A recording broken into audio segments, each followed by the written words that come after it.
як خنده تو همه یک سوم بود دل بنده تو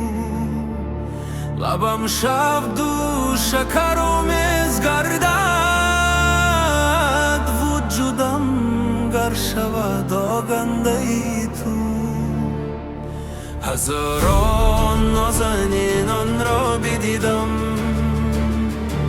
ولی مثل تو زیبا را ندیدم چی گویم چشم و لب